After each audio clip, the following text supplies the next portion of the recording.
OP સુધી શરણાગત વત્સલ તત્વનિધે ભવ શંકર દેશિક મે શરણમ વિદિતાનમયા વિશદૈક કલા ન ચ કિંચન કાંચનમસ્તિ ગુરો ધૃતમેવ વિધેહિ કૃપામ સભજં ભવ શંકર દેશિક મે શરણમ ભવ શંકર દેશિક મે શરણમ.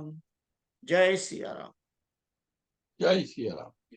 તો ગઈકાલે આપણે આ અનાત્મ સ્વરૂપનું નિરૂપણ કર્યું હતું અને કારણ શરીર વિશે પણ થોડુંક જોયું હતું. બે શ્લોકો એના હતા. અને અનાત્મ નિરૂપણની અંદર કહ્યું કે દેહ, ઇન્દ્રિય, પ્રાણ, મન, અહંકાર અને બધા જ પ્રકારના વિકારો, સુખ દુઃખ આદિ સંપૂર્ણ વિષય, આકાશ આદિ પંચ મહાભૂત અને અવ્યક્ત પર્યંત આખું જગત, આખું વિશ્વ, આ બધું જ અનાત્મા છે.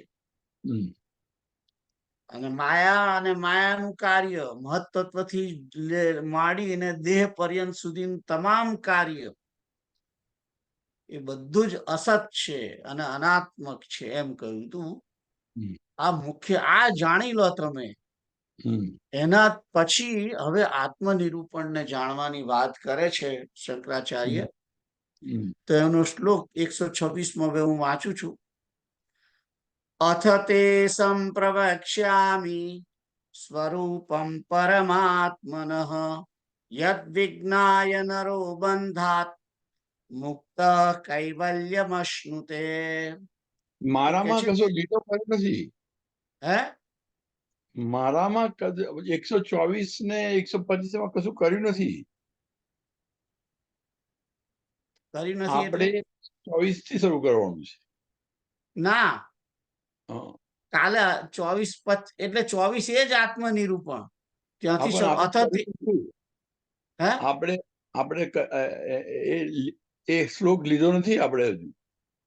એ જ કરીએ છીએ ને હવે. ના, તમે તો કયો હમણાં? કારણ કે મારી ચોપડી ને તમારી ચોપડીમાં 2 શ્લોકનો ડિફરન્સ છે. એટલે તમારા માટે 124, મારા માટે 126. પણ આપણે કારણ શરીર પછી આગળ નથી ગયા ને. ના, આ થઈ ગયું અનાત્માનું, તો થઈ ગયું તું ગઈકાલે.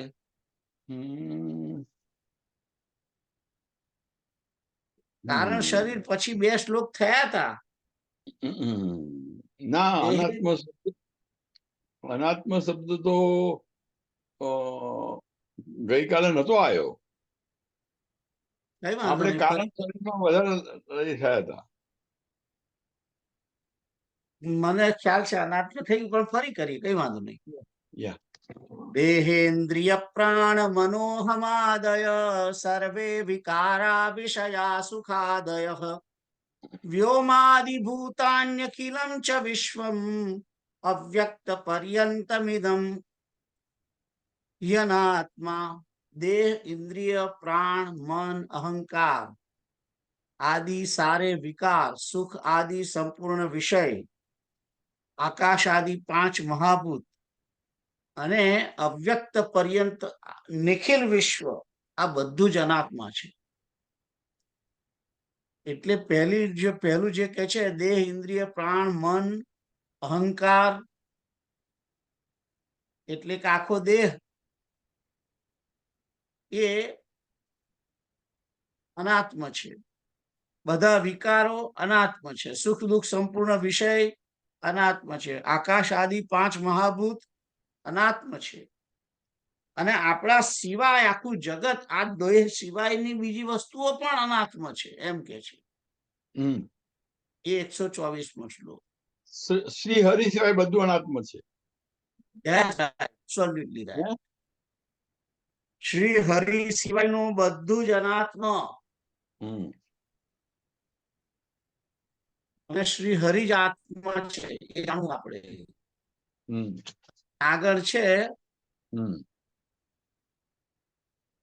માયાનું કાર્ય. માયાનું કાર્ય કયું છે? તો પ્રકૃતિ માંથી મહત્તત્વમાંથી 3 પ્રકારના અહંકાર: સાત્વિક અહંકાર, રાજસ અહંકાર, તામસ અહંકાર. તામસ અહંકારમાંથી 5 મહાભૂતો, રાજસ અહંકારમાંથી જ્ઞાનેન્દ્રિયો, કર્મેન્દ્રિયો અને મન બુદ્ધિ અહંકાર, સાત્વિક અહંકારમાંથી દેવતાઓ, જ્ઞાનેન્દ્રિય અને કર્મેન્દ્રિયના દેવતાઓ. આ બધું એ અસત છે, માયાથી બનેલું બધું. અને એટલે દેહ પર્યંત, દેહ સુધીની બધી જ વસ્તુઓ એ માયાના સંપૂર્ણ કાર્ય છે, માયાનું કાર્ય છે આ બધું.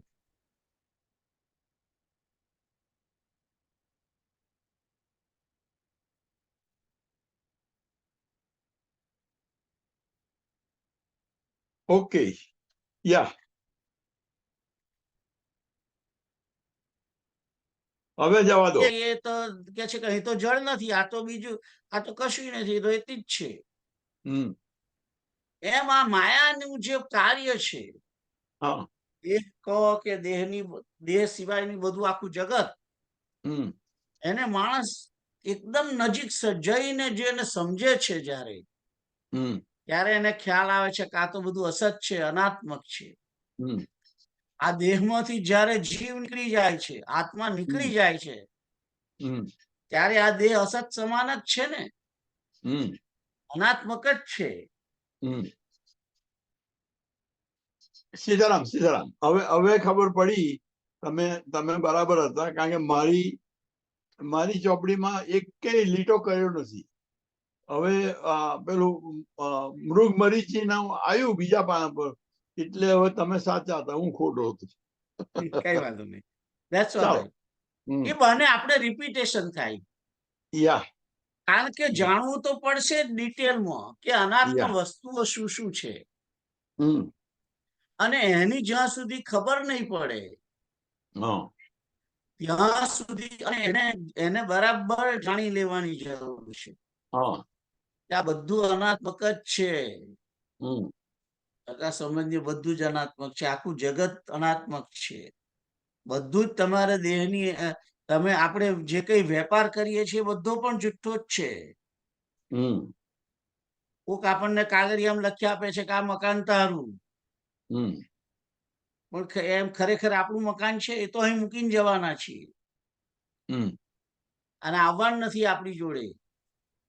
અસત જ છે એ મકાન પણ અસત છે, એ પણ ગમે ત્યારે નાશ પામવાનું. અને જુઠ્ઠું પાછું બીજું કાગળિયું આપે છે કે આ મકાનની કિંમત આટલી, તમે આના આટલા પૈસા મળ્યા, તમને લખી આપો, અને તમે દર મહિને આટલો મોર્ગેજ ભરજો. અને પૈસા બી હવે તો જે રીતે ટ્રાન્સફર થાય છે એ પણ અનાત્મક જ છે, ટોટલી દેખાય છે. આપણે ક્રેડિટ કાર્ડમાંથી, ક્રેડિટ કાર્ડના પ્લાસ્ટિકના કાર્ડ વડે આપણે બધું બાય કરીએ છીએ, એ બધું અનાત્મક જ છે. માયાનો વેપાર, બસ માયાનો વેપાર છે. આ દેહ જે આવ્યો હતો એ પણ અહીં જ રહેવાનો છે. આ દેહ જેના વડે પુષ્ટ થયો, મોટો થયો છે, એ દેહ અહીં મૂકવીને જ જવાનું છે. એટલે કશું કોઈ લઈને આવ્યું નથી, કોઈ લઈને જવાનું નથી. કેવલ આત્મા આ જગતમાંથી પસાર થઈ રહ્યો છે એમ સમજવું. કેવલ આત્મા જ્યારે જન્મ મળે છે ત્યારે એ જગતમાં આવે છે, અને મૃત્યુ થાય છે ત્યારે એ જગતની બહાર નીકળી જાય છે. એટલે જીવન પર્યંત આત્મા જ સત્ય છે, અને એ આત્મા જેમાંથી પસાર થઈ રહ્યો છે એ બધું જ અસત છે. એટલે આ જીવાત્મા જેની અંદરથી પસાર થઈ રહ્યો છે એ બધું જ અસત છે, એ સમજવું. આગળ જઈએ. હમ. તો 126મો શ્લોક. હા. અથ તે હે બરોબર. અથ તે સંપ્રવક્ષ્યામિ સ્વરૂપમ પરમાત્મનઃ યત વિજ્ઞાય નરો બંધાત મુક્ત કૈવલ્યમશ્નુતે. તો અહીં કે છે અબ મેં અથ એટલે કે હવે તે સંપ્રવક્ષ્યામિ એટલે કે છે કે હવે હું તને કહું છું. શું કે છે? સ્વરૂપમ પરમાત્મન, પરમાત્માનું સ્વરૂપ બતાવું છું. યત વિજ્ઞાય જેને જાણીને નરો એટલે કે મનુષ્ય બંધાત મુક્ત બંધનથી છૂટીને કૈવલ્યમ અશ્નુતે એટલે કે કૈવલ્યને પ્રાપ્ત થાય છે. કૈવલ્ય પદને પ્રાપ્ત થાય છે એમ કે છે. હવે જુઓ વાત કરે છે જે નિર્ણય કરે છે એમાં તો આત્મનિરૂપણ લખે છે અને શ્લોકની અંદર કે છે કે હું તને પરમાત્માનું સ્વરૂપ બતાવું છું.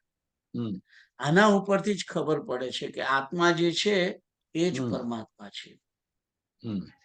વિશુદ્ધ આત્મા એ પરમાત્માનું જ સ્વરૂપ છે. અંશ સ્વરૂપ છે, આંશિક સ્વરૂપ છે, પણ એ જ છે. પરમાત્મા એ પટેલ છે અને જીવાત્મા પણ આત્મા પણ પટેલ જ છે. બંને એક જ છે.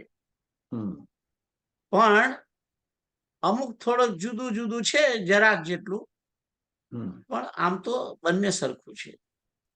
તો હવે એમ કે છે તો આ પરમાત્માને જાણીને મનુષ્ય બંધનથી મુક્ત થાય છે એમ કે છે. હવે એનો અર્થ એમ થયો કે જ્ઞાનીને પણ પરમાત્માનું વિશે સ્વરૂપ જાણવું પડે. જ્ઞાની એમને મુક્ત થતો નથી. એ તો ખ્યાલ આવી ગયો. હવે જ્ઞાની પોતાની રીતે ગમે તેમ કરીને મુક્ત નહીં થઈ શકે. એને પરમાત્માનું સ્વરૂપ જાણવું જ પડશે અને પરમાત્માને જાણીને એ બંધનથી છૂટો થાય છે. પરમાત્માને માણસ કેવી રીતે જાણે? મારે પરમાત્માને જાણવા હોય તો કેવી રીતે જાણવું? મારે પરમાત્માની કથાનો આધાર લેવો જ પડશે સાહેબ. વર્ણન કોઈ કરે, વર્ણન હું સાંભળું તો હું પરમાત્માનું સ્વરૂપ જાણું ને. એમને તો જણાય નહીં. એટલે આખરે ભક્તિનું જે સ્વરૂપ છે, શ્રવણ, કીર્તન અને સ્મરણ, એના વિના મુક્તિ સંભવ નથી. બાપુનું સ્ટેટમેન્ટ હતું ગયા કથામાં, હરિકથા, હરિનામ અને હનુમાન, એના વગર તમારે છૂટકો નથી. બરાબર છે. That's right. યા. કારણ કે હરિકથાથી જ મોહ દૂર પામે થાય છે ને. યા. રાઈટ. મોહ સકલ વાધીન મૂળા. બસ એ જ મૂળ, વ્યાધિનું મૂળ જ એ છે. એટલે મૂળને કાઢવું પડે. પહેલા રોગનું જે મૂળિયું છે એ કાઢવું પડે. એ કાઢવા માટે ખરી કથા જરૂરી છે અને પરમાત્માનું સ્વરૂપ જાણવા માટે પણ કથાની જ જરૂર પડે.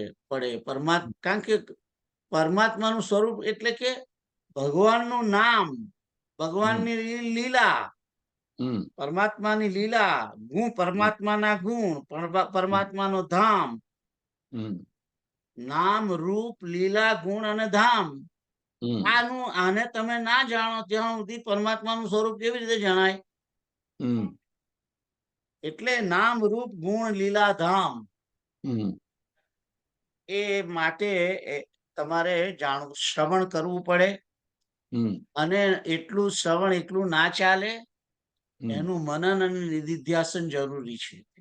અને જ્યારે પરમાત્માના સ્વરૂપનું તમે મનન કરો છો તે એક રીતે સ્મરણ જ કરો છો બેઝિકલી. અને સ્મરણ એમનેમ થાય નહીં. જે સાંભળેલું છે એને વાણીથી તમારે રિપીટ કર્યા જ કરવું પડે. એટલે કે કીર્તન કરવું પડે. એટલે શ્રવણ, કીર્તન અને સ્મરણ આ સ્વરૂપને જાણવાની રીત છે. તો આ અહીંયા આગળ, અને એ જાણ્યા પછી જ કે છે કે કૈવલ્ય પદ પ્રાપ્ત થશે અને માણસ બંધનથી છૂટી જશે, એ વાત કરી છે. હવે તમે તમારી ચોપડીમાં આ શ્લોક વિશે જે લખ્યું હોય તે વાંચો. ઓકે, આમાં 4 લીટી છે. 126 નું, जैसे ऊपर बताया गया कि प्रकृति के अनेक रूप है तथा संपूर्ण विश्व प्रकृति से ही निर्मित है, जो अनात्मा है किंतु वह आत्म तत्व एक ही है जो चैतन्य है, वही परमात्मा है जिसको जानने से ही मनुष्य इस संसार बंधन से छूटकर कैवल्य पद प्राप्त करता है.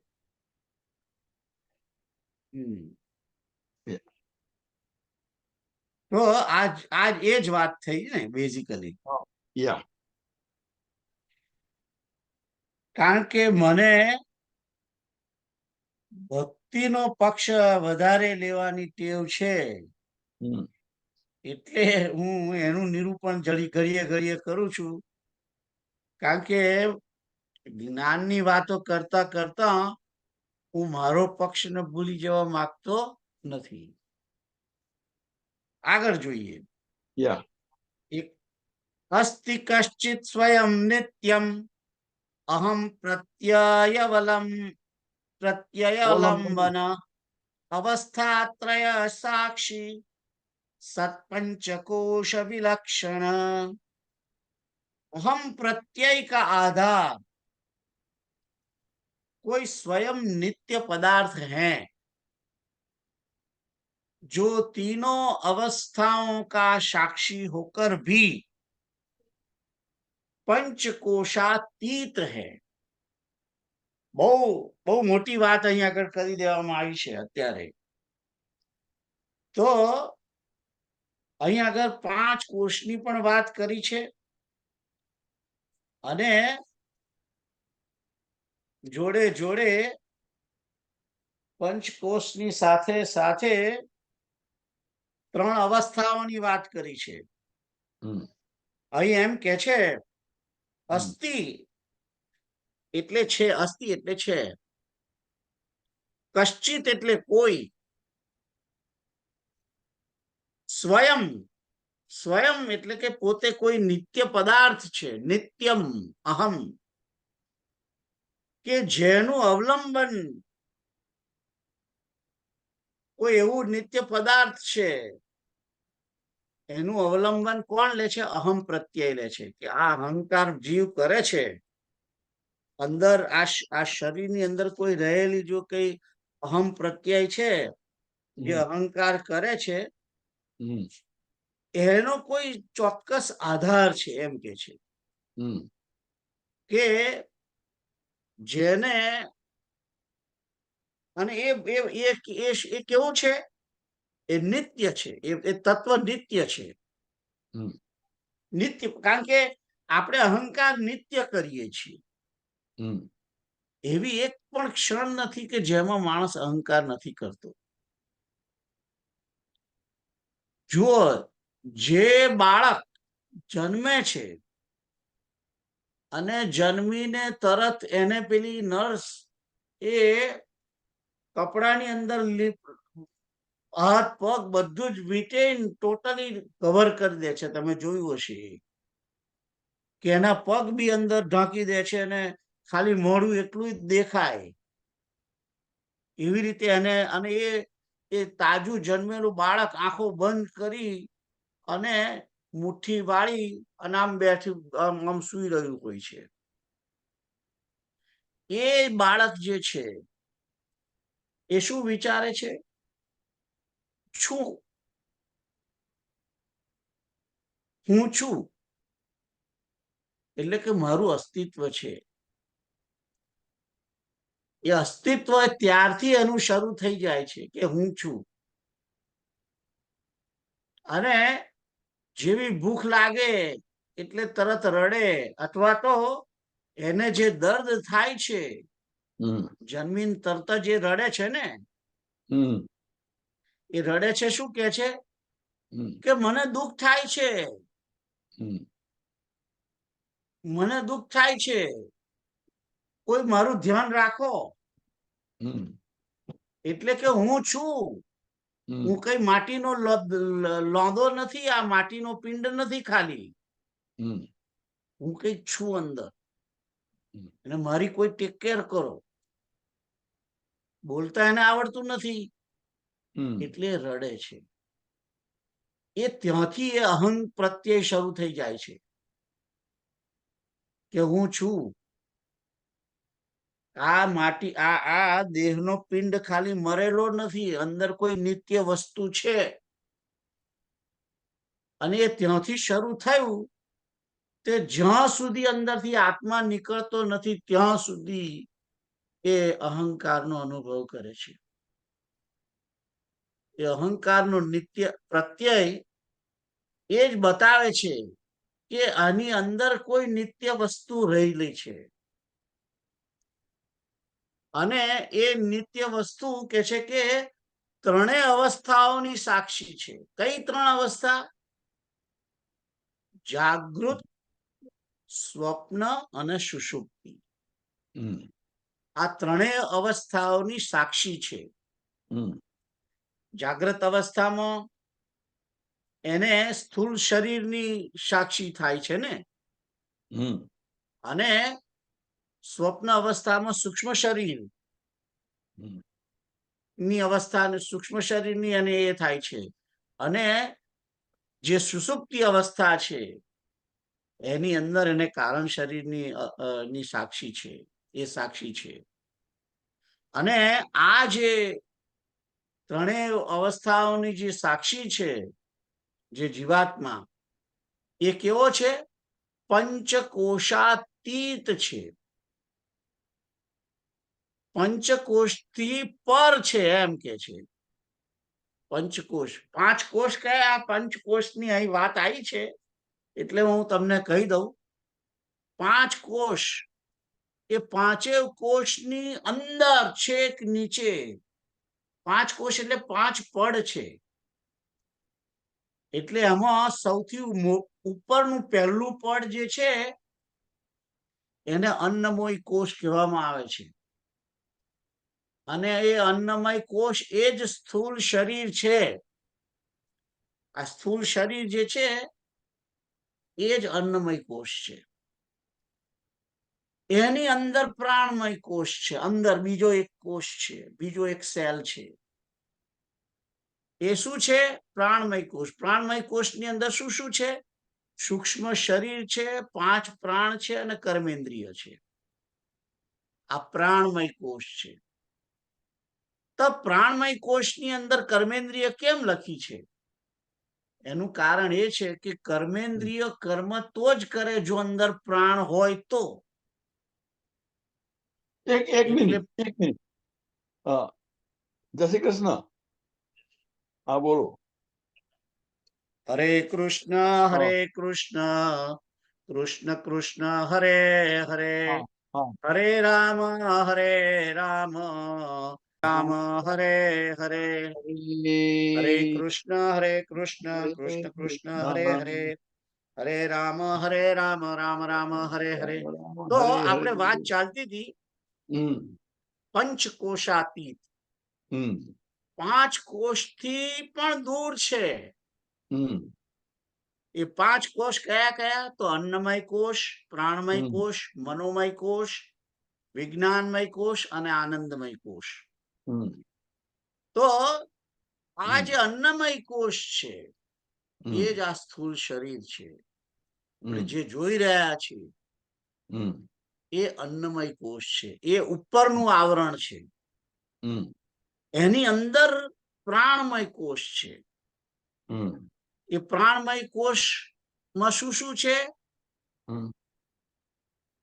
તો પેલું જે અન્નમય કોષ સ્થૂળ શરીર કહ્યું ને, એની અંદર 5 મહાભૂત, 7 ધાતુઓ, હાડકો, માંસ, લોહી, રુધિર, મજ્જા, વીર્ય, આ બધું આવે. ખ્યાલ આવ્યો? એ બધું એની અંદર આવે. અને જે અંગ બધા છે તે હાથ, પગ, આ બધું, આંખો, કાન, સ્થૂળ વસ્તુઓ. અને પ્રાણમય કોષની અંદર સૂક્ષ્મ શરીર છે. અને સૂક્ષ્મ શરીર માઇનસ સૂક્ષ્મ શરીરની અંદર તો 5 પ્રાણ પણ છે. -5 પ્રાણ પ્લસ કર્મેન્દ્રિય. તો સોરી, પ્રાણ સાથે સૂક્ષ્મ શરીર વત્તા 5 પ્રાણ વત્તા કર્મેન્દ્રિયો, આ બધું થઈને સૂક્ષ્મ શરીર. તો સૂક્ષ્મ શરીરની અંદર 5 પ્રાણ અને 5 કર્મેન્દ્રિય છે. તો એ પ્રાણમય કોષ છે. એટલે 5 પ્રાણ, 5 પ્રાણની અંદર પ્રાણ, અપાન, સમાન, વ્યાન અને ઉદાન. અને આપણે ગઈ વખતે વાત થઈ હતી એ પ્રમાણે જે પ્રાણ છે એ મસ્તકની અંદર હોય છે. આંખ, કાન, નાક, ગળું, એ મોઢું, એ બની અંદર રહેલો છે પ્રાણ. એ પ્રાણ. ગુદા અને મૂત્રેન્દ્રિયની અંદર રહેલો છે એ અપાન. એ બેની વચ્ચે જે રહેલો છે એ સમાન. લોહીની નળીઓની અંદર જે રહેલો છે તે વ્યાન, જે બધે ફરે છે. વ્યાન પ્રાણ, વ્યાન વાયુ, વ્યાન પ્રાણ. અને જે ઉદાન છે એ સુષુમ્ના નાડીની અંદર છે. અને સુષુમ્ના નાડીની અંદર જ એ વહન કર્યા કરે છે, તે ઉદાન. પ્રાણ જે વાયુ છે અને અપાન, એ બેની વચ્ચે સમાન. ધ્યાન લોહીની નસોમાં, અને ઉદાન જે છે એ સુષુમ્ના નાડી. તો આ 5 પ્રાણ. અને કર્મેન્દ્રિયોની અંદર હાથ, પગ, જીભ, ગુદા અને મૃત્યેન્દ્રિય, આ 5. અને એ 5 કર્મ કરે છે એ પ્રાણ વડે કર્મ કરે છે. પ્રાણ શક્તિ આપે છે એને. અપાન વાયુ એ નીચેના દ્વારોને કર્મેન્દ્રિય આપે છે, રાઈટ. અને જે વ્યાન છે એ હાથ, પગ, એને શક્તિ આપે છે. સમાન જે છે એ વચ્ચેનું જે શરીર છે પ્રાણ અને અપાનને સમાન રાખે છે. વધવા દેતો નથી, ઘટવા દેતો નથી. એક વધે ને એક ઘટે એવું ના હોવું જોઈએ. અને જે પ્રાણ છે એ મુખની, આંખને, કાનને, જીભને, એ બધાને શક્તિ પ્રદાન કરે છે. મનોમય કોષ. મનોમય કોષની અંદર મન છે વત્તા 5 જ્ઞાનેન્દ્રિયો છે. જ્ઞાનેન્દ્રિયો કઈ? તો જે જ્ઞાન કરાવે છે તે જ્ઞાનેન્દ્રિય. આંખ રૂપનું જ્ઞાન કરાવે, કાન શબ્દનું જ્ઞાન કરાવે, સ્પર્શ એટલે ચામડી, એ સ્પર્શનું જ્ઞાન કરે. શબ્દ, સ્પર્શ, રૂપ, રસ એ જીભ, રાઈટ. એ જ્ઞાનેન્દ્રિય છે. ત્યાં રસ ખબર પડે, ખાટો, ખારો, તુરો, કડવો, મીઠો, 6 પ્રકારના રસ ત્યાં ખબર પડે. અને ગંધ, નાક, ઘ્રાણેન્દ્રિય, આ 5 જ્ઞાનેન્દ્રિયો. અને વત્તા મન, એનું નામ મનોમય કોષ. અને આગળ જાવ એનાથી પછી અંદર વિજ્ઞાનમય કોષ છે. એ વિજ્ઞાનમય કોષ શાનો બનેલો છે? 5 જ્ઞાનેન્દ્રિયો અને બુદ્ધિ, કે જેના વડે જે જુએ છે, જે જાણે છે, નોલેજ જે પ્રાપ્ત કરે છે, એને એનાલાઇઝ કરીને નિર્ણય કરવાની જે શક્તિ એનાલાઇઝ કોણ કરે છે? મન. એ મનોમય કોષ કરે છે, એનાલિસિસ કરે છે. અને નિર્ણયની મોહર કોણ મારે છે? ફાઇલ બુદ્ધિ. આગળ વિજ્ઞાનમય કોષમાં મોકલે અને બુદ્ધિ નિર્ણય કરે છે. એટલે 5 જ્ઞાનેન્દ્રિય અને બુદ્ધિ એ વિજ્ઞાનમય કોષ છે. અને આનંદમય જે કોષ છે એ કારણ શરીર છે. આનંદમય કોષ કારણ શરીર જેને કહ્યું હતું કે એ ટોટલી કારણમય કોષની અંદર જ્ઞાનેન્દ્રિય પણ નથી, મન પણ નથી, કર્મેન્દ્રિયો નથી, સ્થૂળ શરીર નથી, કશું નથી. એની અંદર કેવલ અને કેવલ જે બીજ છે, વાસના, જે કર્મનું ફળ, આ બધા જે સંસ્કારો છે તે એ કારણ શરીર છે. અને એના કારણે બધું થયું છે. અને એ કેવું છે? બીજ રૂપે છે. જેમ ઘઉંની બોરી પડી હોય, ગુણ, એ ઘઉંની ગુણ છૂટી છે, એનો કશો અર્થ છે? કશું નથી. એના દળી કાઢો તો એ દળો તો એ કશો ઓપોઝ ના કરે, કઈ ના કરે. એટલે હું કશું જાણતો નથી, મને કોઈ ખબર નથી, એમ જડવત જે છે તે જડવત હોવા છતાં બીજ રૂપ છે. અને પણ એને જો ખાદ્ય, ખોરાક, ભેજ, સહેજ ગરમી મળે તો એ ઘઉંનો છોડ ઉત્પન્ન થઈ જાય છે. એમ આ કારણ શરીરને જો નવું ગર્ભ પ્રાપ્ત થાય તો એમાં બીજા શરીરના ગર્ભની અંદર બીજી યોનિના ગર્ભમાં જાય તો એ કારણ શરીર સીધું જ એનો દેહ બનવા મળે છે અને બીજું એક શરીર બની જાય છે. તો એ બીજ સ્વરૂપ છે કારણ શરીર. પણ એ કારણ શરીરથી પણ દૂર,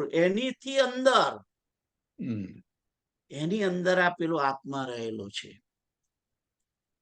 એટલે આ આનંદમય કોષ જે કારણ શરીર કહેવાય છે, એની પણ અંદર જે આત્માનું ચેતન છે, લાઈટ જેને કે છે, ચેતન જેને આત્મા કહેવામાં આવે છે, એ ત્યાં છે. એટલે અહીં આગળ અને એ આત્મા જ આ સર્વ અવસ્થાઓનો સાક્ષી છે. જાગ્રત અવસ્થાનો સાક્ષી પણ એ છે, સ્વપ્નનો પણ સાક્ષી એ છે. કારણ કે બહાર ઉઠ્યા જાગતી વખત તો ખબર પડે છે કે હું જાગતો છું, મારું જીવન ચાલે છે. અને સ્વપ્નની અંદર સ્વપ્ન પૂરું થાય ત્યારે ખબર પડે છે ને કે મેં આજે આ સ્વપ્ન જોયું. એટલે કે એનો સાક્ષી પેલો આત્મા છે. અને સુષુપ્તિ અવસ્થાની બહાર જેવા ઉઠે છે તરત કે છે કે આજે બહુ સરસ ઊંઘ આવી, બહુ મજા આવી. એટલે સુષુપ્તિ અવસ્થાનો પણ સાક્ષી એ આત્મા જ છે. બોલો શું કહો છો? આપણે પેપર પેન્સિલ લઈને આનું નાનો બ્રેકેટ, મોટો બ્રેકેટ, આ બધું કરીને કરીએ કશું? એટલે આજે આપણે હમણાં ડિસ્કસ કર્યું કે કારણ શરીરની અંદર પેલો આત્મા છે. That's right. એ ત્યાં સુધી આપણે પહોંચવા માટે જે સ્ટેપ તમે કહ્યા કે અન્નમય કોષ એ સૂક્ષ્મ શરીર છે. હા, એ સ્ટેપ આપણે જરી ક્લિયર કરીએ તો કે તમે તમારી સાથે શાંતિથી સ્ટેપ બાય સ્ટેપ આત્મા સુધી લઈ જાઓ કે કર્મેન્દ્રિયો ઉપર મન છે અને કારણ શરીર જે ચેતન આત્મા છે, ચેતન આત્માની ઉપર કારણ શરીર છે. અને કારણ શરીરની ઉપર વિજ્ઞાનમય કારણ શરીર છે એ જ એને આનંદમય કોષ કહે છે. હા અને એ આનંદમય કોષની ઉપર વિજ્ઞાનમય કોષ છે. વિજ્ઞાનમય હા કોષની ઉપર મનોમય કોષ છે. મનોમય કોષની ઉપર પ્રાણમય કોષ છે. અને પ્રાણમય કોષ છે એની ઉપર અન્નમય કોષ છે. તો આ 5 કોષની અંદર, એટલે ઈંડાની અંદર બીજું ઈંડું, એની અંદર બીજું ઈંડું, એની અંદર બીજું ઈંડું, એની અંદર બીજું ઈંડું, એની અંદર બીજું ઈંડું, અને એમ 5 ઈંડાની અંદર છેક નીચે પેલો આત્મા છે. ખ્યાલ આવ્યો? હા પણ એક ઈંડાની જે છાલ છે હા એ શાની બનેલી છે એ મેં તમને કહ્યું કે આનંદમય કોષની જે છાલ છે એ કારણ શરીર, એ કારણ શરીર છે, બીજ છે. અને વિજ્ઞાનમય કોષની છાલ છે 5 જ્ઞાનેન્દ્રિય અને બુદ્ધિ વડે બનેલી છે. એ બુદ્ધિ અને જ્ઞાનેન્દ્રિયનું લેયર છે ઉપર. એની ઉપર મનોમય કોષનું લેયર જે છે એ મન અને 5 જ્ઞાનેન્દ્રિયો વડે બનેલું છે. એની ઉપરનું લેયર 5 પ્રાણમય કોષનું લેયર જે છે એ સૂક્ષ્મ શરીર, કે જે 5 પ્રાણ અને કર્મેન્દ્રિય સાથે છે તે. અને એની ઉપરનું છેલ્લું લેયર જે છે એ અન્નમય કોષ, જે સ્થૂળ શરીર, કારણ કે એ અન્નથી બનેલો છે. આ દેહ જે બન્યો માના ગર્ભની અંદર બન્યો એ પણ અન્નથી જ બન્યો છે ને. માએ જે ખાધું એનાથી જે પેલો ગર્ભ બન્યો ને. હા હા અને એ ગર્ભ જે છે મોટો થયો, બહાર આવ્યો, અને બહાર આવીને એને રોજ ખાય, 3 ટાઈમ ખાય છે, એટલે એ મોટું થાય છે શરીર. એ જ અન્નમય કોષ છે, સ્થૂળ શરીર. એમ ખ્યાલ આવ્યો? તો આ મેં જે તમને કહ્યું કે છે કે કે છે કે આ અહંકાર કરનાર અહમ પ્રત્યય જે છે એનો આધાર કોઈ એક નિત્ય સ્વયં પોતે નિત્ય પદાર્થ છે. એ પદાર્થ કયો? એ પરમાત્મા અથવા તો આત્મા, શુદ્ધ ચૈતન્ય આત્મા. અને એ આત્મા ક્યાં રહેલો છે? તો એ 5 કોષની અંદર છેક ઊંડે અંદર રહ્યો છે. અને એ આત્મા આ ત્રણેય અવસ્થાઓનો સાક્ષી છે. જાગ્રત, સ્વપ્ન અને સુષુપ્તિનો સાક્ષી છે. અને મને કહેવા દો કે આ 3 જ અવસ્થા નથી, અવસ્થા તો કુલ 4 છે સાહેબ. તુરીય તુરીય, એ તુરીય અવસ્થા તો એ પોતે જ છે. એ પોતે જ તુરીય અવસ્થામાં છે. પરમાત્મા તત્વ જે છે એ જ તુરીય અવસ્થા છે. ચાલો, તો આ હતો 127મો શ્લોક. પણ મહેરબાની કરો હા, 5 બોલો. મિનિટ 5 મિનિટ કીર્તન કરતા કરતા આનું લખાણ કરી દો. હું તમને લખી દોરીને આપીશ. ઓકે, સીતારામ સીતારામ.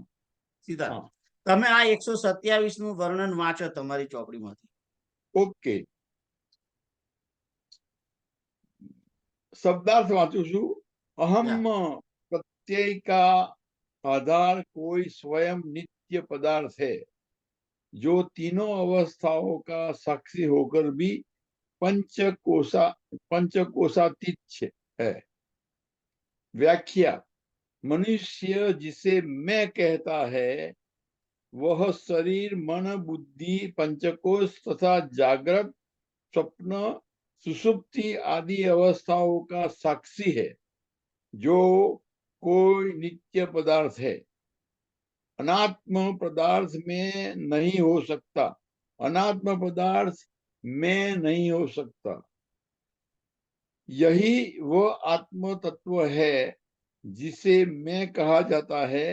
यह पंचकोशात्मक शरीर से भी परे है.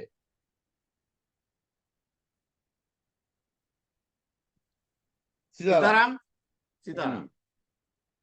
તો આ મેં કરે છે એ તો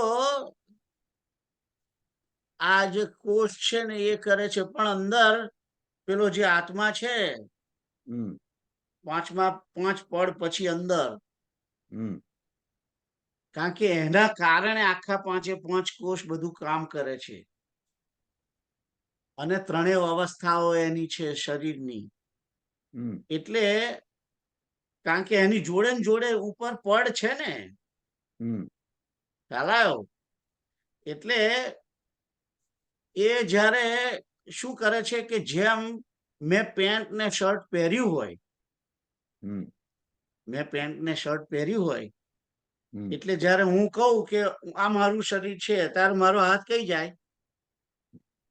શર્ટ પર જાય ને, શર્ટ પર જાય ને. હે?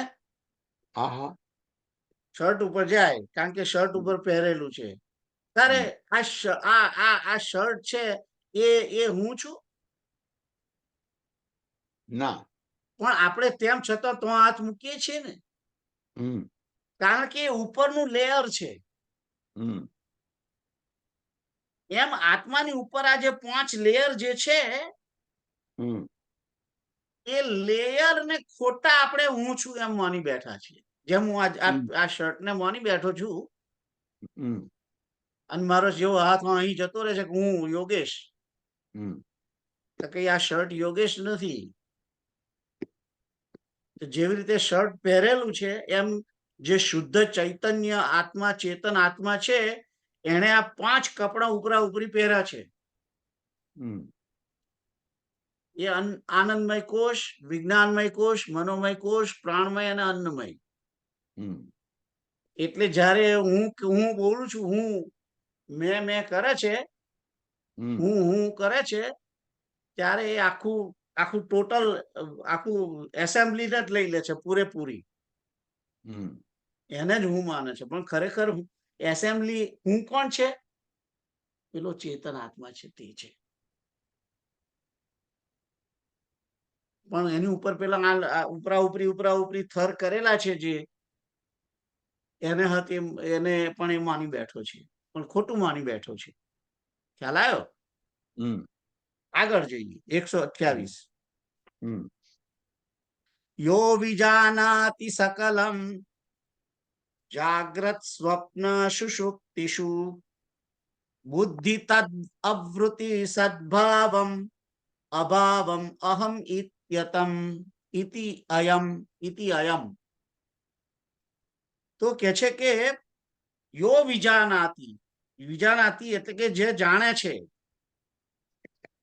पहले तो मैं वांची जाऊं, जो जागृत स्वप्न और सुषुप्ति तीनों अवस्थाओं में बुद्धि और उसकी वृत्तियों के होने और न होने को अहम भाव से स्थित हुआ जानता है, ये नित्य पदार्थ है, ये नित्य विशुद्ध आत्मा है. तो ત્રણેય અવસ્થાઓમાં જાગ્રત યો વિજાનાતિ, જે જાણે છે. કોણ જાણે છે? શું જાણે છે? સકલમ જાગ્રત સ્વપ્ન સુષુપ્તિ. શું? ત્રણેય અવસ્થાઓમાં, બધી જ અવસ્થાઓમાં બુદ્ધિ તત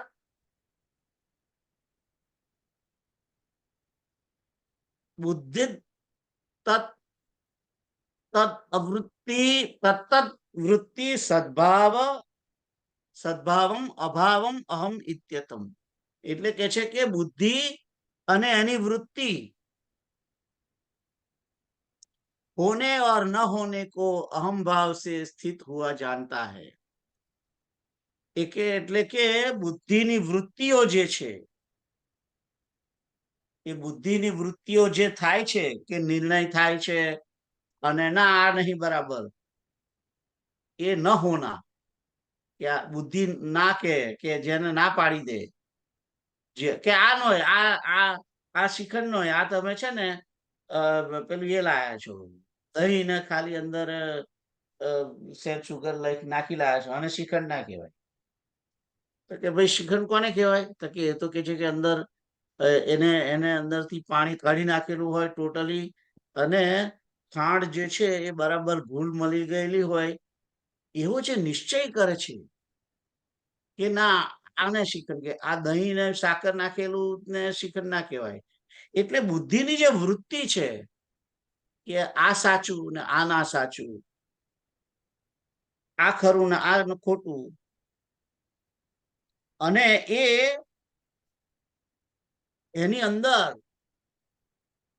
એ અહમભાવથી સ્થિત થયેલો જાણે છે. એટલે કે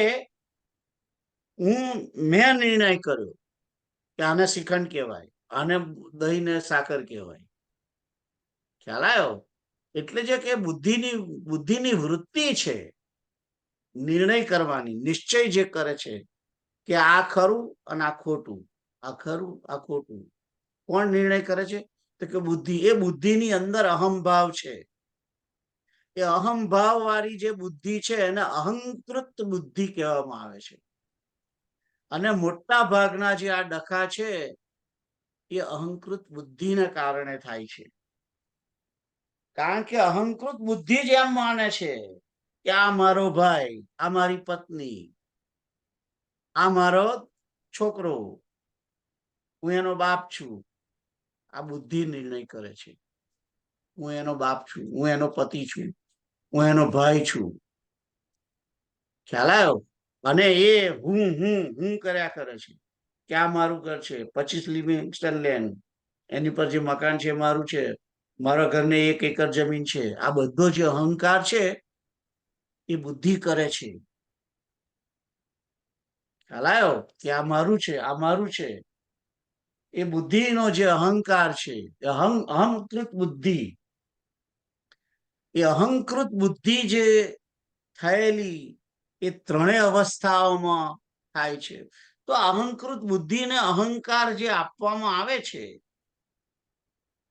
એ અહંકૃત બુદ્ધિની અંદર જે મેં કે હું છે એ રહેલું છે, એવું જે જાણે છે તે એ જાણનાર કોણ છે? એ પેલો ચેતન તત્વ છે. ખ્યાલ આવ્યો? કે આ મારો ભાઈ છે, આ મારો છોકરો છે, આમાં તો ભાઈ મારો એટલે કોણ? તારા દેહનો જયરામ છે? અને કે આ એક જ છોકરો છે, આ એક જ એની પત્ની છે?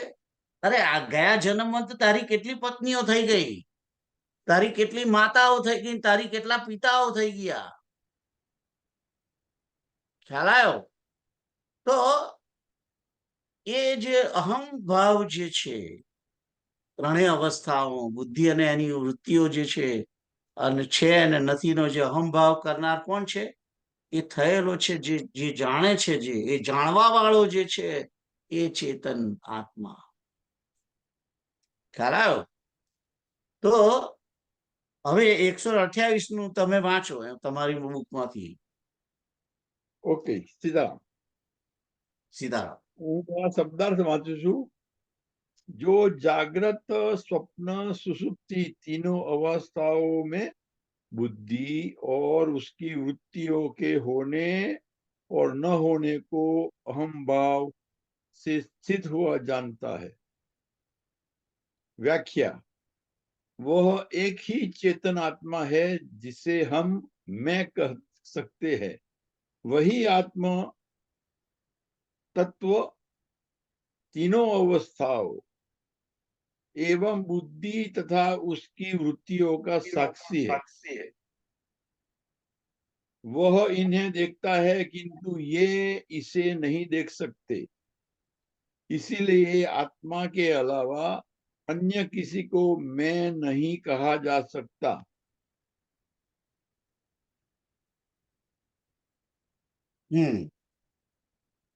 ખ્યાલ આવ્યો? या તો એટલે કે છે પૂરી કે નથી વાત કરી. આ બુદ્ધિને પેલો આત્મા જાણે છે, હા. પણ એ બુદ્ધિ આત્માને જાણી શકતી નથી. અને એ બુદ્ધિને શક્તિ પ્રદાન કરનાર એ આત્મા જ છે. અને એ જાગ્રત, સ્વપ્ન અને સુષુપ્તિ જે 3 અવસ્થાઓ છે એનો નિત્ય સાક્ષી છે. અને જે અહંકાર કરે છે એ અહંકાર કરનાર જે છે, હમ વૃત્તિ જે થાય છે, એ હમ વૃત્તિ પેલો ચેતન આત્માને કારણે થાય છે એ કે છે, અને પેલો બધા એને સ્વીકારી લે છે. ખ્યાલ આવ્યો? તો આ તો 128મો શ્લોક. હવે 129મો શ્લોક જોઈએ છે આપણે.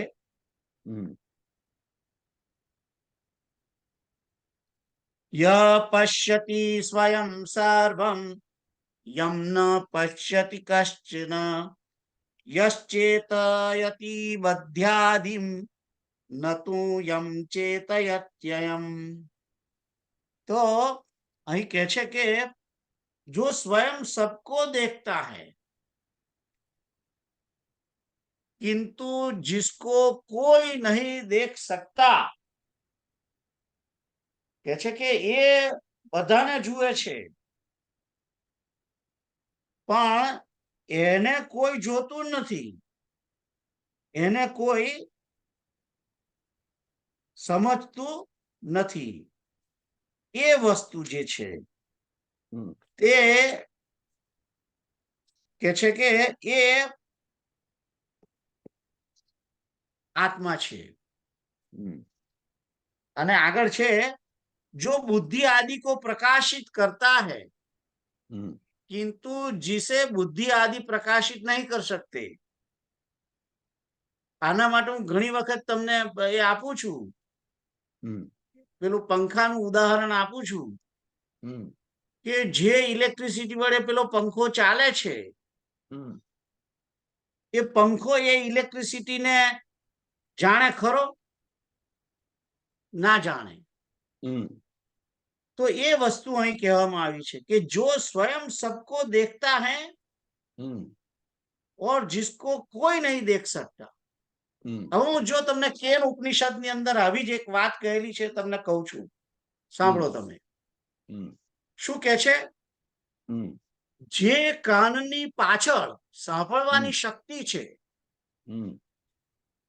જે મનની પાછળ રહેલી બોલવાની શક્તિ છે, જે પ્રાણની પાછળ રહેલી જીવન શક્તિ છે, આંખની પાછળ રહેલી જોવાની શક્તિ છે, આ બધી બહારની ઇન્દ્રિયોને વટાવીને તેમનાથી પર જઈને બુદ્ધિમાન મનુષ્યો આ આત્માને જાણે, એ શક્તિને જાણે, ત્યારે પરમાત્માને પામે છે. આગળ શું કે છે? નથી ત્યાં આંખની શક્તિ કામ લાગતી કે નથી એ તત્વ વાણી વડે જાણી શકાતું. કયું તત્વ? પરમાત્મા તત્વ. આંખ પણ એને જોઈ શકતું નથી, કે નથી એ મન વડે સમજી શકાતું. એનો ઉપદેશ શી રીતે આપવો તે અમે જાણતા નથી, તે કે અમે સમજતા નથી. કારણ કે પૂર્વજોએ આ તત્વની અમને સમજ આપી હતી, તેમને અમે એમ કહેતા સાંભળ્યા છે. શું કહેતા સાંભળ્યા છે? કે એ તત્વ જેટલી વસ્તુઓ આપણે જાણીએ છીએ તેનાથી જુદું છે. આપણે કઈ વસ્તુને જાણીએ છીએ? આપણે આખા જગતને જાણીએ છીએ. વ્યક્ત જે કઈ આપણને આંખે કાને વડે સંભળાય છે, જ્ઞાનેન્દ્રિયો વડે જે વસ્તુઓ આપણે જોઈએ છે, સાંભળીએ છીએ, ચાખીએ છીએ, કે જે કઈ સ્પર્શ કરીએ છીએ, અનુભવીએ છીએ ઇન્દ્રિયો વડે, એ વસ્તુ થી પેલી જુદી વસ્તુ છે. ચેતન પરમાત્મા જે છે એ જુદો છે, એ જ્ઞાનેન્દ્રિયો વડે જણાય એવો નથી, એમ કે છે. એટલે જે તત્વ પરમાત્મા તત્વ કેવું છે કે આપણે બધું જે જાણીએ છીએ એ નથી. અને વાત સાચી છે, આપણે તો આ જગતને જાણીએ છીએ, દેહને, આપણે બધું અનાત્મ વસ્તુઓને જાણીએ છીએ. આત્મ વસ્તુને, આત્માને ક્યાં જાણીએ છીએ? પરમાત્મા ચેતન આત્માને ક્યાં જાણીએ છીએ? આગળ શું કે છે કે પરમાત્મા કેવો છે? જેને વાણી વડે કહી શકાતું નથી. વાણી વડે એને કહી ના શકાય.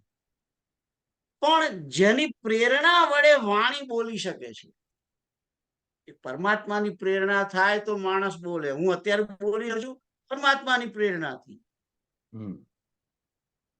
એ પરમાત્મા તત્વ છે, એ ચેતન છે, એ આત્મા છે, એ બ્રહ્મ તત્વ છે. આપણે બધા જેની ઉપાસના કરીએ છીએ નહીં એમ કે છે. એટલે કે આપણે આ બાહ્ય સ્વરૂપોને ની ઉપાસનાઓ કરીએ છીએ, પણ એ ચેતન તત્વ એ કોઈ જુદી જ વસ્તુ છે. એટલે એની બાપુ કે ઉપાસ છે એ ટોટલી જુદું છે. હે આગળ શું કે છે? ના હા બાપુ કે છે બોલો. કે હોઠ મારા છે. હે સંભળાયું દાદા નહીં? બોલે છે હોઠ મારા છે. That's right. હા કારણ કે ગુરુ સાક્ષાત પરબ્રહ્મ, હા એટલે દાદા એમના માટે પરબ્રહ્મ છે. અને પરમાત્મા તત્વથી જ બોલાય છે. વાણી એના વડે જ નીકળે છે. અને મન પણ વિચાર કરી શકતું નથી. મન પણ એ પરમાત્માનો વિચાર કરી શકતું નથી. પણ એ પરમાત્માની ઉપસ્થિતિને કારણે, એ આત્મ તત્વ ચેતન તત્વની ઉપસ્થિતિને કારણે મન કામ કરે છે, મન વિચારી શકે છે. આ જ વસ્તુ છે એ પરમાત્મા તત્વ છે કે જેના વડે મન વિચારે છે, જેના વડે આંખ જેને જોઈ શકતી નથી પણ એના વડે આંખ જુએ છે. એની શક્તિ વડે, એની ઉપસ્થિતિને કારણે આંખ જુએ છે. તો એ વસ્તુ પરમાત્મા તત્વ છે. આ બધું છે જેને કાન વડે જેને કોઈ સાંભળી શકતું નથી. પરમાત્માને કાન વડે સંભળાય નહીં, પણ જેના વડે કાન સાંભળે છે, એ પરમાત્માની શક્તિ વડે કાન સાંભળે છે, એ પરમાત્મા તત્વ છે. એવી રીતે પ્રાણ અથવા શ્વાસ વડે જે જીવતું નથી, આ દેહ, આ પ્રાણ જે છે એ પ્રાણ વડે જે જીવતું નથી. કઈ આત્મા જે છે એ પ્રાણ વડે જીવતો નથી, પણ પ્રાણ એ પરમાત્માની ઉપસ્થિતિને કારણે આ પ્રાણવાયુ જે આ મસ્તકમાં રહ્યો છે, નીચેના સ્થાનોમાં જે અપાન વાયુ રહેલો છે, વચ્ચે સમાન વાયુ રહેલો છે, અને એ હલનચલન કર્મેન્દ્રિયોને કરાવે છે, એ કોની ઉપસ્થિતિ? એ પરમાત્મા ચૈતન્ય એની ઉપસ્થિતિ. એના કારણે આ બધું થઈ રહ્યું છે. તો હવે એક વખત તમને કદાચ ખ્યાલ હશે તો મેં એક વખત તમને એક પેલું મોકલ્યું હતું, એક વોટ્સઅપ પર એક નાનો ફકરો મોકલ્યો હતો. તો જે કે એને એમાં આવું લખ્યું હતું કે જો તું એમ માનતો હોય કે તું બ્રહ્મને જાણે છે, બરોબર જાણે છે, તો તું એ બ્રહ્મને જરા પણ જાણતો નથી, એમ કે છે. અને જો તું એમ સમજતો હોય કે કદાચ હું થોડુંક એના વિશે થોડું જાણું છું, તો અને હું પૂરેપૂરું એને જાણતો નથી, એ બ્રહ્મ તત્વને, એ ચેતનને, એ પરમાત્માને હું પૂરેપૂરું જાણતો નથી, તો તું એના માટે બરાબર સમજ્યો છે. આવું કેન ઉપનિષદ કહે છે કે જો તું એમ જાણતો હોવ કે તું એને બરાબર જાણે છે, તો તું એને જાણતો જ નથી. પણ તું એમ જાણતો હોય કે એને કોઈ બરાબર પૂરેપૂરું જાણી ના શકે, અને હું પણ નથી જાણતો, અને કદાચ હું થોડું થોડું એના વિશે જરા જરા જાણું છું, તો જ કે છે કે તું એને બરાબર સમજ્યો છે એના વિશે, એમ કે છે. આ તો પેલું જગ પેખંડ વાળું થયું.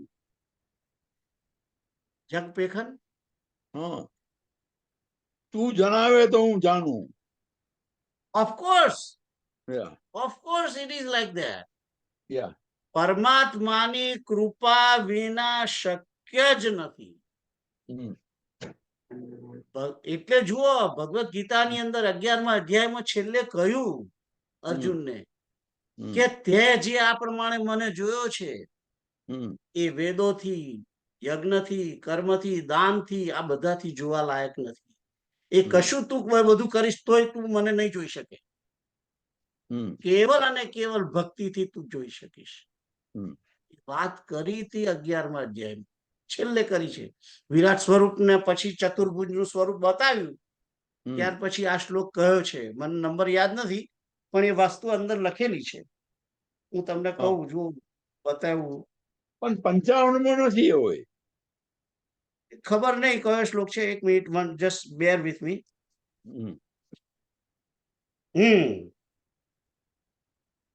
તો કે છે ના 53મો છે. નાહમ વેદેર ન તપસા ન દાને ન ચેજ્યયા શક્યમ એવમ વિદો દ્રષ્ટુમ દ્રષ્ટવાનસી મામ યથા.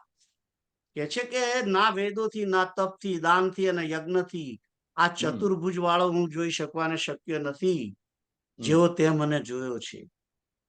અને પછીનો કે છે પણ અનન્ય ભક્તિ વાળે કે છે કે હું પ્રત્યક્ષ જોવાને માટે પણ શક્ય છું અને તત્વથી જાણવા માટે પણ શક્ય છું. એટલે આ બધું એની કૃપા હોય તો જ થાય. એની કૃપા હોય તો થાય. તો આગળ કે છે મારું તો ઠેકાણું 55મા શ્લોકમાં છે. ના ના ના ના ના ના, એટલે મેં તમને બતાવ્યું ને 55માં કૃપા કરી છે ને. 55માં એટલે એ તો મને કર્મ કર, મારા માટે કર્મ કર ને એ બધું કહ્યું છે. એટલા માટે હે તારે જો 54મા શ્લોક નું કરવું હોય તો 55નો શ્લોક તારે કરવો પડશે. એ કરવો જ પડે. એ 54નો ઉપાય બતાવ્યો છે.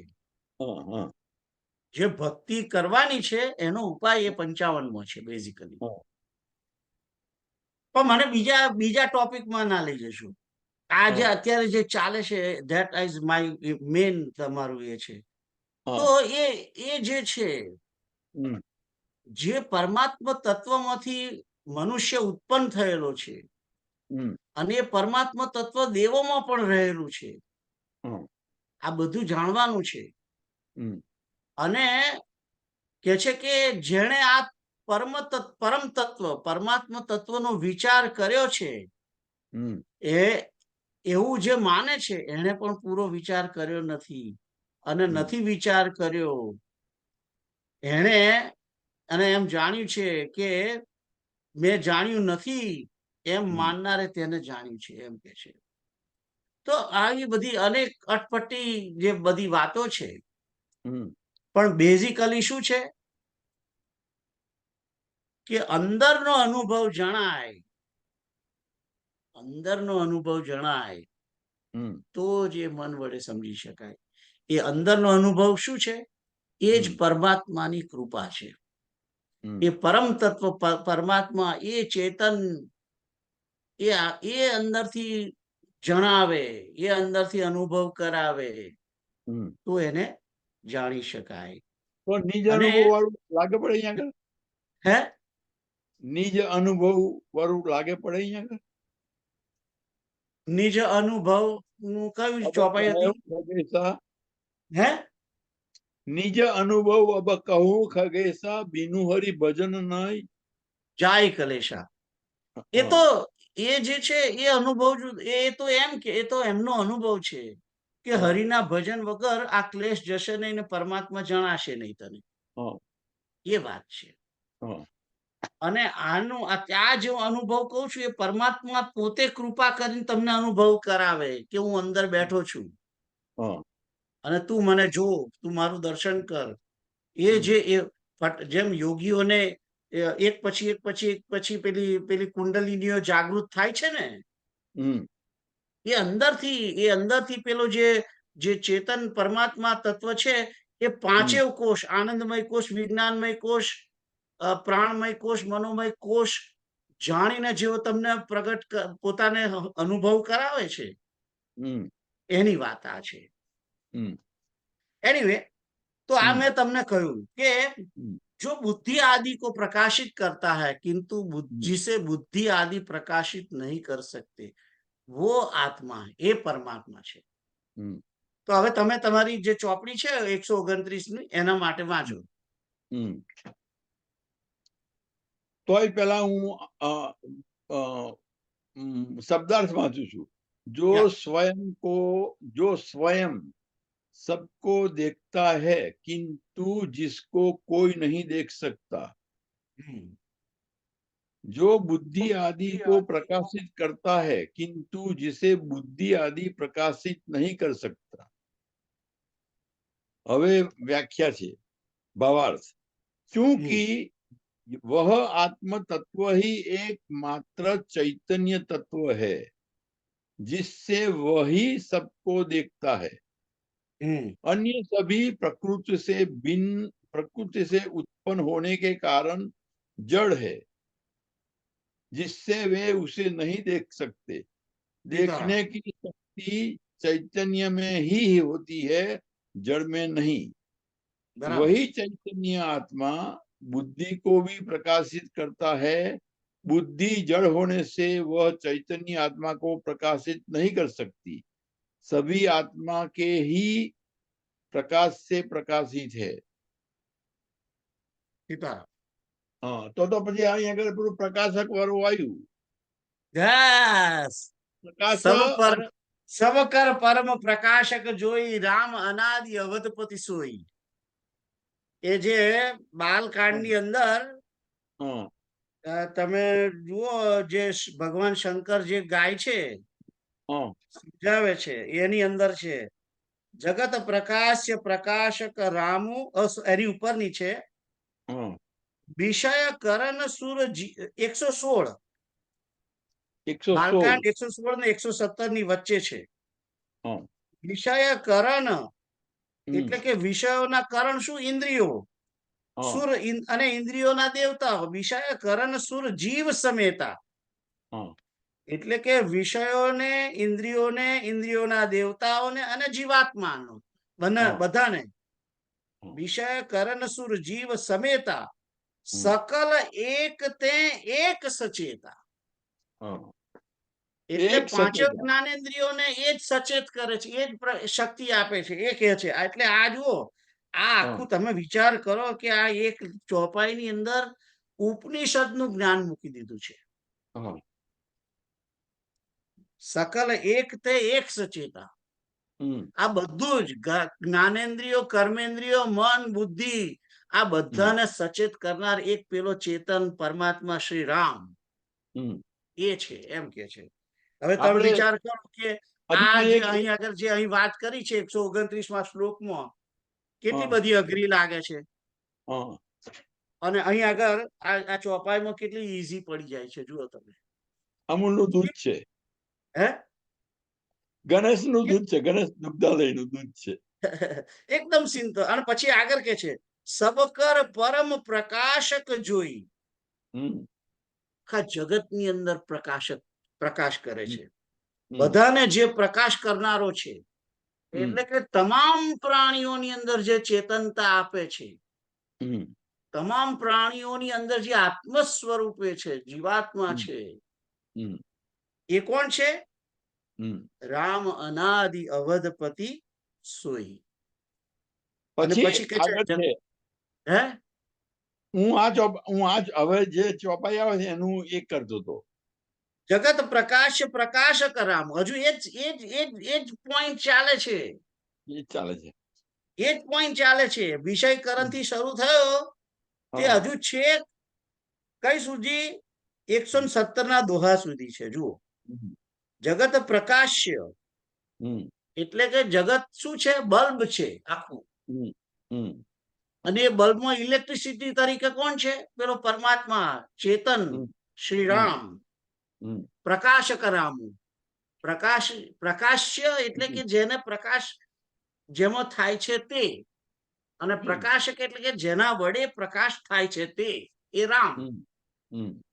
પેલું આગળ આપણે હમણાં વાંચતા હતા ને કે જે આંખને જે શક્તિ આપે છે તે ચેતન પરમાત્મા.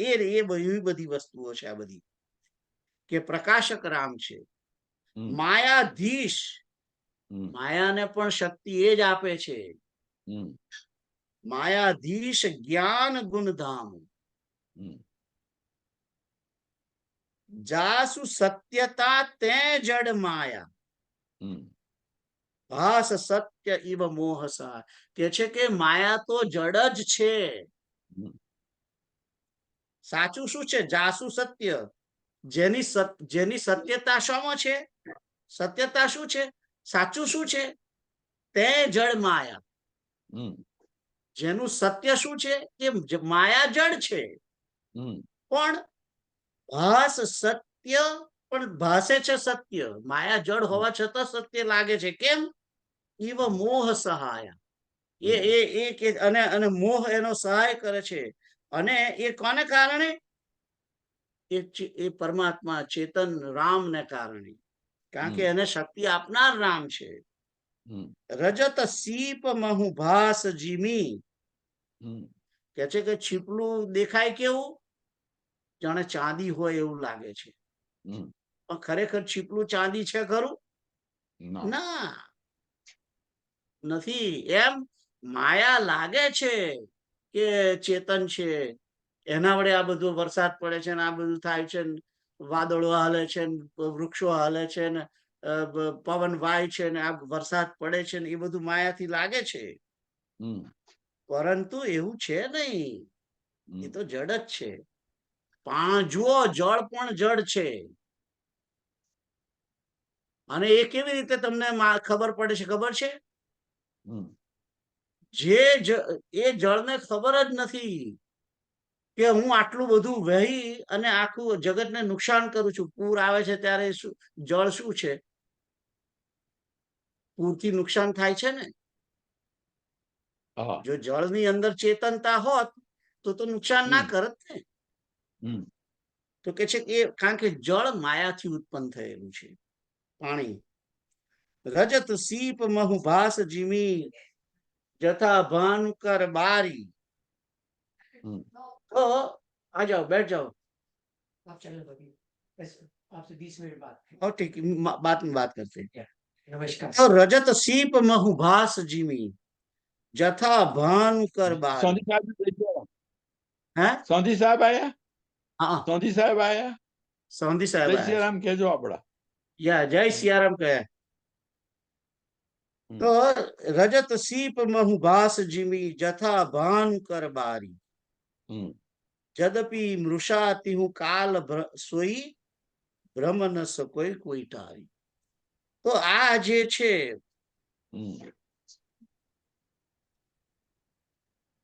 સૂર્યનો પ્રકાશ જ્યાં સુધી ના થાય ત્યાં સુધી એ ખબર નહીં પડે. એટલે જ્યાં સુધી જ્ઞાનનો પ્રકાશ ના થાય.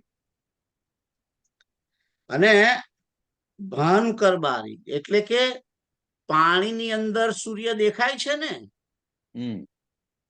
પાણીની અંદર પણ સૂર્ય પ્રતિબિંબ પડે છે. તો એ કઈ સાચો સૂર્ય છે? ના. જદપી મૃષા એટલે કે જૂઠો જ છે. તિહુ કાલ, ત્રણેય કાળમાં સોઈ બ્રહ્મ ન સકવ કોઈ ટારી, એહી બીધી જગ હરી આશ્રિત રહી. એના પછી શું કે છે? એવી એ રીતે આખું જગત કે છે કે હરિના આશ્રય છે. જો આ દેહનો આશ્રય કોણ છે? દેહ કોના આશ્રય છે? અંદર ચેતન આત્મા છે, એના આશ્રય છે. એમ પશુ પક્ષી તમામ યોનિઓના પ્રાણીઓ, ઇન્ક્લુડિંગ વનસ્પતિ, ઝાડ, વેલાઓ, આ બધું ઘાસ, બધું જ એ બધાનો આશ્રય એ પેલો પરમાત્મા ચેતન આત્મા છે. કારણ કે વૃક્ષોમાં પણ આત્મા રહેલો છે. અને તમામ યોનિઓના પ્રાણીઓનો આશ્રય એ એનો અંદર રહેલો જીવાત્મા, આત્મા.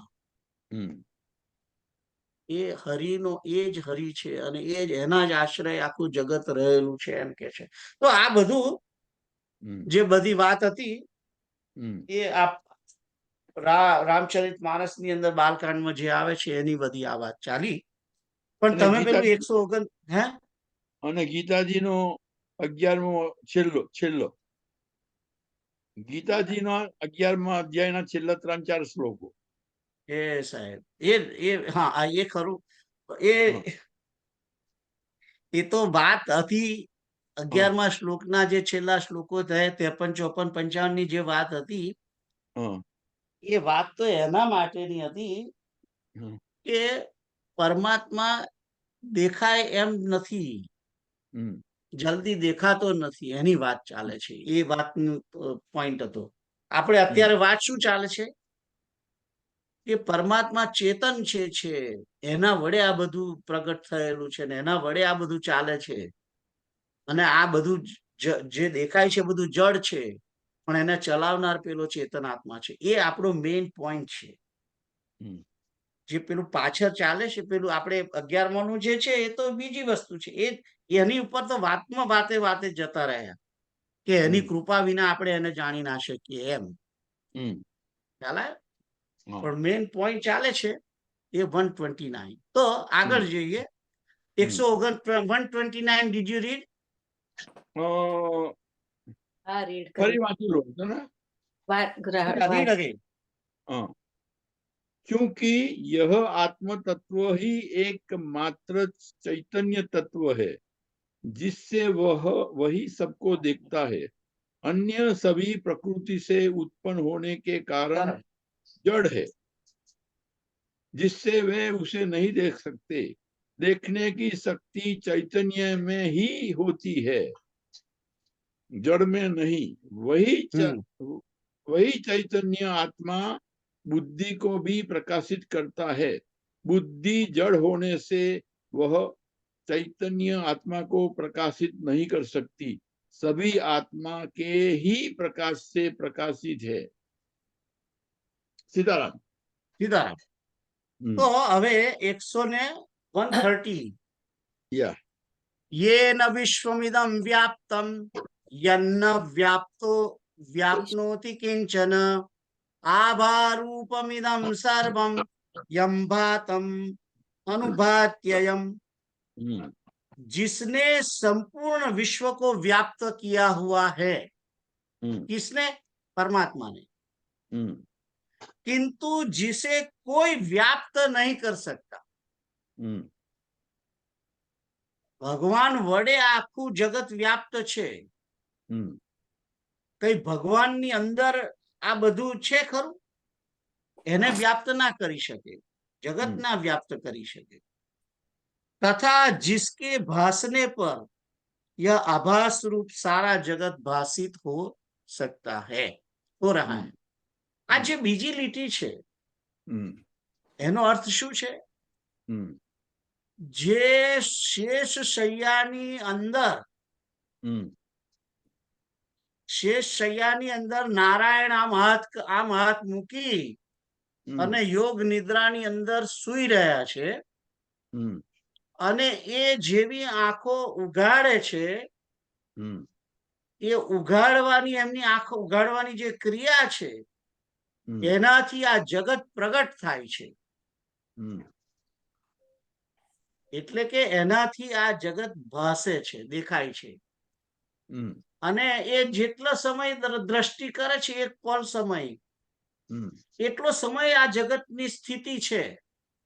અને જેવી આંખ બંધ કરે છે એ પરમાત્મા નારાયણ, એટલે તરત જ પ્રલય થઈ જાય છે. ખ્યાલ આવે છે તમને? जिसके भासने पर એટલે કે જેના જોવાથી यह आभास रूप सारा जगत भाषित हो रहा है. આ જગત તો મિથ્યા જ છે, એટલે આભાસ કહ્યું છે. કારણ કે જગત નિત્ય ક્યાં છે? રાઈટ? પણ લાગે છે નિત્ય કારણ કે આપણે 100 વર્ષના એટલે. અને જગત તો કેટલા બ્રહ્મા જ્યાં સુધી રહેશે ત્યાં સુધી રહેવાનું. એટલે ઓરિજિનલી પણ એ મરવાનું છે, આખરે જગતનો પણ નાશ થવાનો છે. એટલે એ અનિત્ય જ છે, પણ આપણા માટે નિત્ય દેખાય છે. એટલે બેની વચ્ચેનું સમાધાન માટેનો શબ્દ શોધ્યો છે મિથ્યા. મિથ્યા શબ્દ જે છે એ બે વસ્તુ કે નિત્ય અને અનિત્ય બંને દેખાય છે એમ. અનિત્ય છે પણ નિત્ય જેવું દેખાય એને મિથ્યા કહેવાય. મિથ્યા શબ્દનો અર્થ જ આ છે. એટલે કે આભાસ. તમને એવું લાગે કે ભાઈ ત્યાં કઈક હરકતું ધુમાણી છે, કઈક સળગતું હોવું જોઈએ. આભાસ જે થાય છે તમને કે કોઈ સ્ત્રી જતી હોય અને એનું પેટ ફૂલેલું હોય તો કે લાગે છે કે ગર્ભવતી હશે, માં બનવાની હશે. આભાસ, એ આભાસ, એ એટલે મૂળ શું કે છે કે જિસકે ભાસને પર આભાસ રૂપ સારા જગત, એટલે કે આ જે જગત મિથ્યા છે એ તમને દેખાઈ રહ્યું છે સાચું, ભાષિત હો રહા હૈ, સાચું દેખાઈ રહ્યું છે. એ કોના કારણે? ભગવાને દ્રષ્ટિ કરી છે એટલા માટે. એટલે નારાયણ જે આમ યોગ નિદ્રામાં શેષ શૈયા પર સૂતા છે અને એમણે 1 મિનિટ માટે આંખ ઉઘાડી અને જોયું, એ સમયે જગત પ્રગટ થઈ ગયું. અને જેટલો સમય આંખ ઉઘડેલી એક જ પલ માટે, એમના માટે એક પલ છે, પણ આપણા માટે તો પરાર્ધ આયુ થઈ જાય છે. બે પરાર્ધ, જે આખો બ્રહ્મા નું જિંદગી થઈ જાય છે. 14 કલ્પ જતા રહે એવો એક દિવસ ને એવા 14 મનુઓ જતા રહે એવો એક કલ્પનો એક દિવસ, એવા બ્રહ્માના 100 વર્ષ. એ બ્રહ્માની આયુ 100 વર્ષથી એ ભગવાનના માટે એક પલકારો, જે આમ ખુલ્લી આંખ હોય એટલો, બસ. અને એ જેવી બંધ કરે એના હાથે પ્રલય થઈ જાય, બ્રહ્મા પણ મરી જાય. તો આ જે છે કે जिसके भासने पर यह जगत भाषित हो रहा है, જેના વડે આખું જગત પ્રગટ દેખાય છે, એ જગત કોની શક્તિથી છે? પરમાત્માની શક્તિ. એની દ્રષ્ટિ માત્રથી જગત પ્રગટ થાય છે. એની દ્રષ્ટિ માત્રથી જગત ઉત્પન્ન થાય છે, એની સ્થિતિ થાય છે, અને એનો પ્રલય પણ થઈ જાય છે. આંખ બંધ કરે તરત પ્રલય થઈ જાય છે. તો આ કે છે, અને એ વિશ્વની અંદર આ પરમાત્મા વ્યાપેલો છે. કે વિશ્વ પરમાત્માની અંદર વ્યાપેલું નથી એમ કે છે. આ ભગવાનને કોઈ એની અંદર કોઈ વ્યાપી ના શકે. જો આપણો આત્મા છે, રાઈટ, આપણો આત્મા વ્યાપ્ત કેટલામાં છે? આપણા શરીરમાં જ છે ખાલી. આપણા શરીરની બહાર વ્યાપ્ત છે? નથી. એટલે આ આત્મા ખાલી દેહની અંદર વ્યાપ્ત છે. દેહની બહાર વ્યાપ્ત કોઈ છે જ નહીં, કોઈ પણ આત્મા નથી. દરેક પ્રાણીનો આત્મા એના એ પર્ટિક્યુલર દેહની અંદર જ વ્યાપ્ત હોય, એ બહાર ના હોય વ્યાપ્ત. પણ પરમાત્મા સર્વત્ર વ્યાપ્ત છે. તમામ પ્રાણીઓની અંદર પણ વ્યાપ્ત છે અને પ્રાણીઓની બહાર પણ વ્યાપ્ત છે. આ વાત અહીં કહેવામાં આવી છે. તો પછી જશોદા માએ માટી ખાધી, અરે કૃષ્ણએ માટી ખાધી અને ભૂસુંડી પર રામજીની કૃપા થઈ, એ પ્રસંગ અહીં લાગે વર્ગે ને? ઓફકોર્સ, કારણ કે એમની અંદર બધું જગત વ્યાપ્ત છે. એ શું છે? એ જગત એમની અંદર પડેલું છે ખૂણામાં. તમે જુઓ વિભૂતિ યોગની અંદર શું કહ્યું છે? આખું જગત એકાંશેન સ્થિતો જગત, મારા એક અંશ વડે. અને આખું જગત જે અર્જુને જોયું એ ભગવાનના પેટમાં એક ખૂણામાં જોયું. આટલું બધું એ બતાવ્યું છે ને, એ 11મા અધ્યાયમાં કહ્યું હતી વાત ભગવદ ગીતામાં, કે અર્જુન જયારે વિરાટ સ્વરૂપનું દર્શન કરે છે ત્યારે કહે છે કે હું આખું જગત તમારે એક ખૂણામાં, એક શરીરના એક ખૂણામાં હું જોઈ રહ્યો છું. એટલે કૃષ્ણએ જે માટી ખાધી, મોઢું પોલું કર્યું, અંદર દર્શન કર્યું છે, એક નાનું એક જ બ્રહ્માંડનું દર્શન કર્યું છે. અને એ રીતે ભૂષુંડીજી મહારાજ પણ અંદર જઈને બધું જોયા. એ ભગવાનની અંદર, એની અંદર જે કરોડો બ્રહ્માંડો વ્યાપ્ત છે, અંદર સમાયેલા છે. વ્યાપ્ત શબ્દ ખોટો વાપરું છું, સમાયેલા છે અંદર. એ છે, એની વાત છે. એની આ નથી, આ વ્યાપ્તિની વાત છે, સર્વ વ્યાપકતાની વાત છે. અને એની શક્તિ વડે, એની દર્શન વડે આખું જગત પ્રગટ થાય છે ને એ થઈ. દેખાય છે આપણને સાચું. હમ ખ્યાલ આવ્યો? અને આ હમ શબ્દ આ વસ્તુ કઈ લખી છે ખબર છે? હમ રામચરિત માનસના પહેલા શ્લોકમાં રામજીનો જે શ્લોક છે પ્રણામનો, યન યન માયા માયા વશવર્તી વિશ્વમખિલમ હમ બ્રહ્માદિ દેવાસુરા યત હમ સત્વાત હમ મૃષૈવ ભાતિ સકલમ રજ્જો યથા હેરભ્રમ. હમ એ છે ને યત સત્વાદ, તેના હમ થોડાક માત્ર સત્તા વડે, એક જરાક જેટલી ચેતન વડે કે છે કે આખું જગત કે છે કે એ હમ પ્રગટ થયું છે. એ વાત તમને ખબર પડી? હમ એ શ્લોકમાં એ વાત જ છે. એ જે પહેલો શ્લોક છે, સોરી પહેલો રામાક્ષર નથી, છઠ્ઠો શ્લોક, ના હા છઠ્ઠો. હા યત સત્વાદ મૃષૈવ, હમ કે છે કે મૃષૈવ એટલે કે જુઠ્ઠું છે. હમ ભાતિ સકલમ, આખું હમ જગત જુઠ્ઠું છે, પણ છતાં એના હમ કારણે યત સત્વાદ, એના કારણે એ હમ સત્ય લાગે છે. એ વાત અહીંયા હમ આગળ કહેવામાં આવી છે. जिसके भासने पर यह आभास रूप सारा जगतवासित हो रहा है. ऑलराइट, તો તમે હવે હમ 133મો જે 130મો જે ટ્રાન્સલેશન તમારામાં છે એ વાંચો.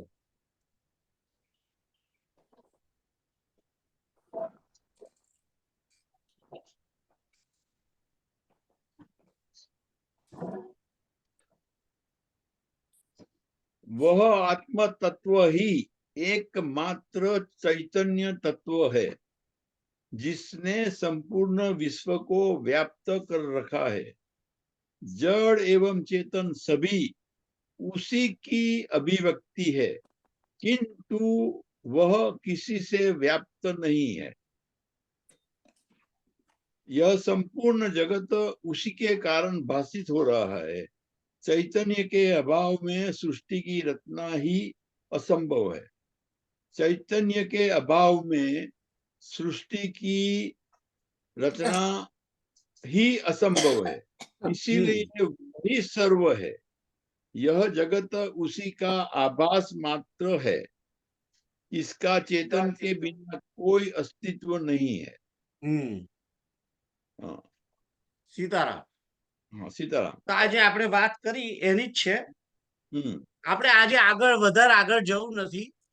हम्म અઘરું પણ છે, हम्म અને અમારે ઘરે ગેસ્ટ પણ આવ્યા છે, हाँ हाँ એટલે હું હમણાં એને અહીંયા આગળ પણ 5 મિનિટ સંકીર્તન કરીએ મિનિમમ. या या એટલે શું કે જે આપણે આ જે જાણ્યું છે એને જરા બરાબર પચાવી શકીએ. તુલસીદલ. या या હરે કૃષ્ણ કૃષ્ણ કૃષ્ણ હરે હરે, હરે રામ રામ રામ હરે હરે, હરે કૃષ્ણ કૃષ્ણ હરે હરે, હરે રામ રામ રામ હરે હરે, હરે કૃષ્ણ કૃષ્ણ હરે હરે, હરે રામ રામ રામ હરે હરે.